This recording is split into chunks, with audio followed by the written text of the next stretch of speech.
CM Yogi Adityanath आज रामनगरी अयोध्या के दौरे पर पहुंचे और इस दौरान उन्होंने यहां पर हनुमानगढ़ी में बने श्री हनुमान कथा मंडप का लोकार्पण किया। सीएम योगी आदित्यनाथ ने कहा कि राम जन्मभूमि और हनुमानगढ़ी मंदिर हमारा गौरव है। अयोध्या का वैभव 500 साल के बाद लौटा है। मंदिर वही बना है जहां बनाने की सौगंध हमने खाई। एक समय सुविधाओं के अकाल से जूझ रही अयोध्या का कायाकल्प हुआ है। ये भगवान राम, भगवान कृष्ण, बाबा विश्वनाथ और संतों की विरासत है। हमने महाकुंभ जैसे बड़े आयोजन को भव्य और सफल रूप से अंजाम दिया है। दीपोत्सव के कार्यक्रम के साथ हम जुड़ने के लिए आए थे और मुझे याद है यहाँ के सभी पूज्य संत जन एक साथ एक मंच पर आकर के भगवान का अभिषेक करने के लिए उन्होंने भी पूरा योगदान दिया। और आज देखिए आपकी जो कृपा उस समय थी, उसके उपरांत फिर 5 अगस्त 2020 को जब नवंबर 19 में राम जन्मभूमि का फैसला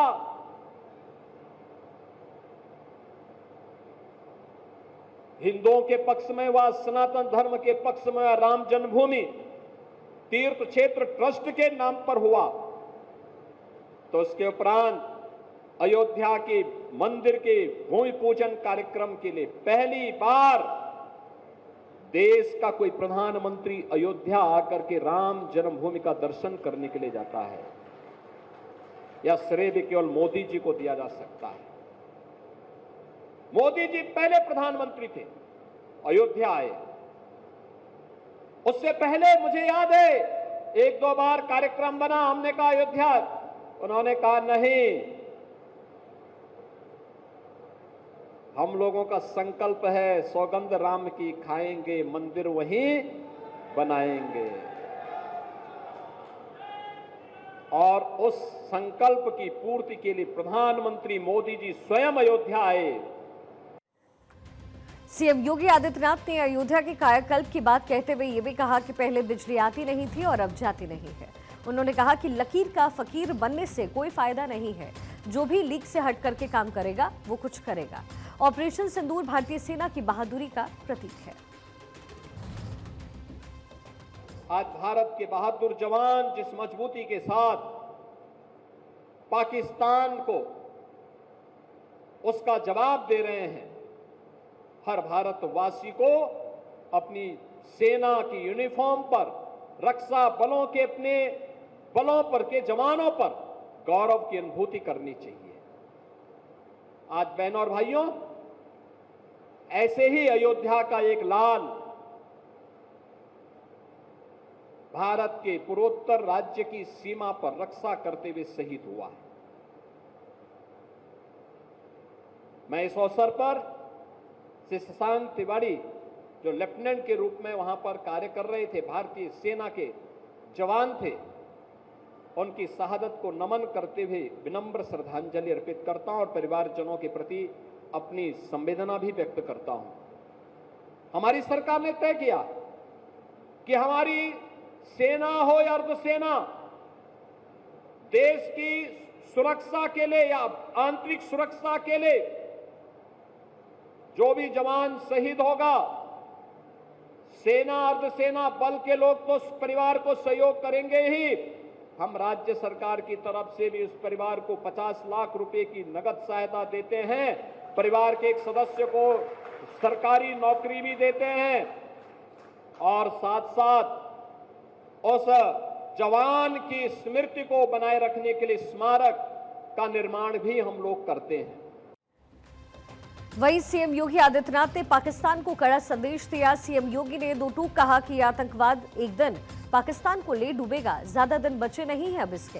पाकिस्तान ने 75 साल बहुत जी लिया, हमारा अस्तित्व सनातन की वजह से है, जबकि पाकिस्तान का अपना कुछ नहीं है, सब कृत्रिम है। कृत्रिम वस्तु का ज्यादा जीवन होता नहीं है। पाकिस्तान बहुत जल्द खत्म हो जाएगा। आतंकवाद को पनपा रहे हैं और ये आतंकवाद, मैं विश्वास के साथ कहता हूं, ये पाकिस्तान को ही ले डूबेगा एक दिन। अब ज्यादा दिन नहीं रहे पाकिस्तान के पास। वैसे भी हमारे एक पूज्य संत ने घोषणा की थी कि पाकिस्तान तो ये भविष्यवाणी है।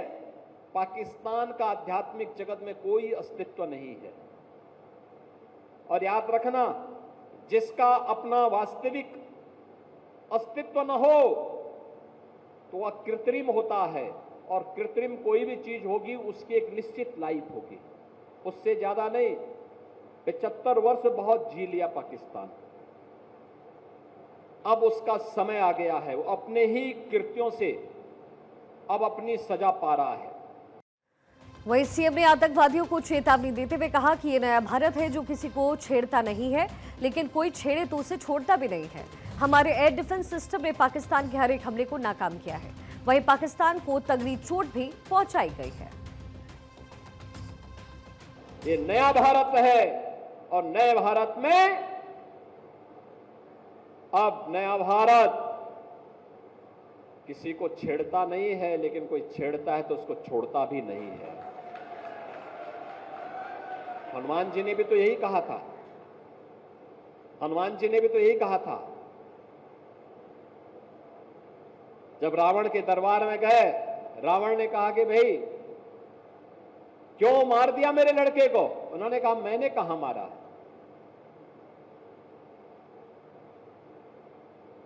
तो उसने मुझे मारा था, मैंने उसका प्रतिकार कर दिया। अब उसकी ताकत इतने दमी नहीं था, वो मर गया तो मैं क्या करूं? पाकिस्तान पे हमला तो भारत की सेना ने नहीं किया था, उसने हमारे निर्दोष लोगों पर प्रहार किया था। वहीं ऑपरेशन सिंदूर की तारीफ करते हुए सीएम योगी आदित्यनाथ ने यह भी कहा कि पाकिस्तानी आतंकियों ने हमारे निर्दोष नागरिकों को धर्म पूछकर मारा था। इसके बाद भारत के वीर सैनिकों की जवाबी कार्रवाई में 26 के बदले 124 आतंकवादियों को ढेर किया गया। पाकिस्तान पे हमला तो भारत की सेना ने नहीं किया था, उसने हमारे निर्दोष लोगों पर प्रहार किया था। धर्म पूछ करके गोली मारी थी, 3 वर्ष तक के बच्चे को गोली मारी थी।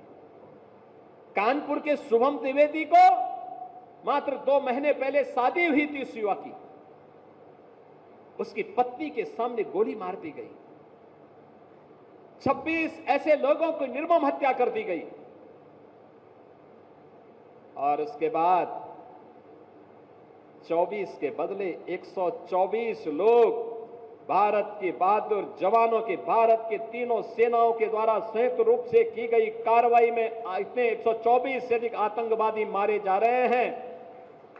तो गलती भारत की नहीं, पाकिस्तान के उन लोगों की है जो लोग पाकिस्तान में बैठ करके आतंकवादियों को प्रश्रय दे रहे हैं।